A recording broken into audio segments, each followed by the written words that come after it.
ذمہ داری ہماری ہوتی ہے۔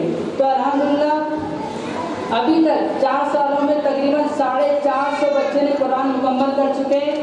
800 سے زائد بچوں نے نورانی قاعدہ، یسچند القرآن، مدنی قاعدہ، بغدادی قاعدہ، تقریباً 800 بچوں نے مکمل کر چکے ہیں۔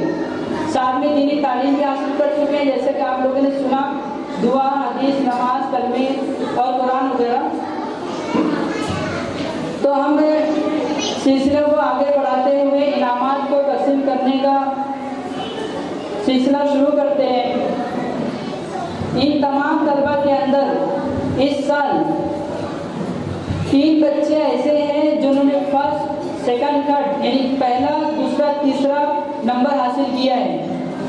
ہر والدین یہ چاہتے کہ ہمارا بچہ کامیاب ہو، لیکن ساتھ ساتھ میں بچے کے اوپر محنت بھی کرنا چاہیے کہ بچہ گھر پہ پڑھ رہا ہے کہ نہیں پڑھ رہا۔ مدرسے سے پڑھ کے آتا ہے بچہ، گھر پہ قاعدہ رکھ دیا، دوسرے دن آ کے کھولتا ہے مدرسے میں۔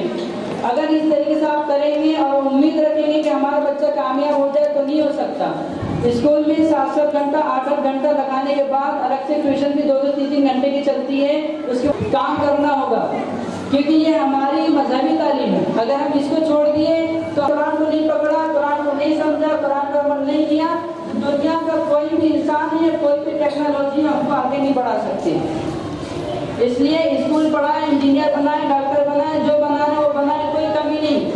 جہاں تک اپنے بچوں کو پہنچا سکتے ہیں وہاں تک پہنچائیں، لیکن ساتھ میں ہمیں دھیان ہونا چاہیے کہ ہمارے بچوں کو 5 وقت کی نماز پابندی کے ساتھ پڑھنے کی عادت ہونا چاہیے، اور ساتھ میں نماز بھی پڑھ کے آنا چاہیے، قرآن بھی پڑھنا آنا چاہیے، کہ اس کو زکوٰۃ کا مسئلہ بھی سمجھ میں آئے، اس کو صدقے کا مسئلہ بھی سمجھ میں آئے، زندگی جینے کا مقصد بھی سمجھ میں آئے۔ نہ کہ یہ کہ ہمارے بچے میں، ہمارے گھر میں ایک بچہ ہے اور وہ اچھی طریقے سے دھیان رکھیں کہ دنیا کے اندر کوئی بھی ٹیکنالوجی ہو، کوئی بھی کام ہو، اگر کوئی بھی چیز بنتی ہے تو اس کے ساتھ میں ایک مینول آتا ہے، ایک کتاب آتی ہے۔ جیسے پنکھا لینے جاؤ تو ڈبے میں پیک رہتا ہے، لیکن اس ڈبے کے ساتھ میں ایک کتاب بھی آتی ہے۔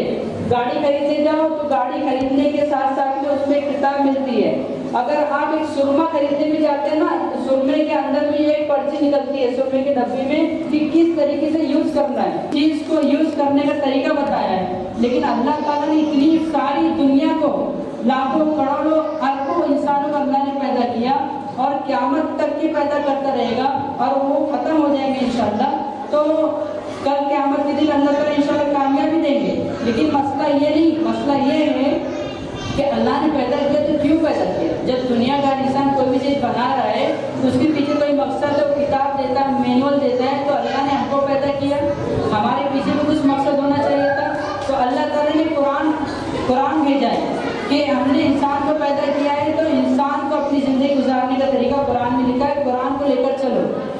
اگر ہم نے قرآن کے مطابق زندگی نہیں گزاری تو قرآن ہمارے اوپر لعنت برساتا ہے، اوپر سے ہمارے لیے دوزخ کا ذریعہ بنتا ہے۔ ہمارے گھر کے اندر قرآن کئی سالوں تک کے بند پڑا ہوتا ہے، جس کے اندر جالے لگ جاتے ہیں، مکڑی لگ جاتی ہے اس کے اندر۔ تو ایسا نہ کریں، کوشش کریں کہ ہم اپنے گھروں کے اندر تلاوت کلام کریں، اپنے بچوں کو دینی تعلیم کے اوپر زور دیں۔ جس طریقے سے اسکولوں پر بھی کیجیے، کوئی منع نہیں ہے، لیکن دینی تعلیم پر بھی دھیان دینا چاہیے۔ الحمدللہ ہر سال کی طرح اس سال بھی 3 بچوں نے انعامات حاصل کیے، جس کے اندر پہلا انعام ہے اشمیرہ عبدالعزیز پہلے نمبر سے پاس ہوئی الحمدللہ۔ اس طالبہ نے پورے سال بھر اپنی محنت کے ساتھ، اپنی سوجھ بوجھ کے ساتھ میں کلام پاک پڑھنا سیکھا ہے کم عمر کے اندر، اور ان کے والدین کی طرف سے نہ مدرسے کو کوئی تکلیف پہنچی پورے سال، نہ ہم کو تکلیف پہنچی ہے، اور نہ بچوں کی طرف سے ہمیں تکلیف پہنچی ہے۔ پورے سال بغیر ناغر کیے، بغیر چھٹی لگائے سکون کے ساتھ پڑھائی کرنے آئے ہیں۔ اور مدرسہ کبھی کبھی ہم 2 ٹائم بھی لیتے ہیں، 3 ٹائم بھی لیتے ہیں مدرسہ، تو تینوں ٹائم بھی بچے مدرسہ آتے تھے پڑھنے کے لیے، یعنی کہ صبح الگ سبق سناتی، دوپہر میں الگ، شام میں الگ، 3 بار سبق سناؤ تو جلدی ہو جاتا۔ لیکن دوسرے والدین کا ایسا تھا کہ اچھا بچہ صبح گیا تھا نا دوپہر میں مت بھیجو، شام میں گیا تھا نا تو صبح نہیں بھیجنا، اس طریقے سے والدین سوچتے ہیں۔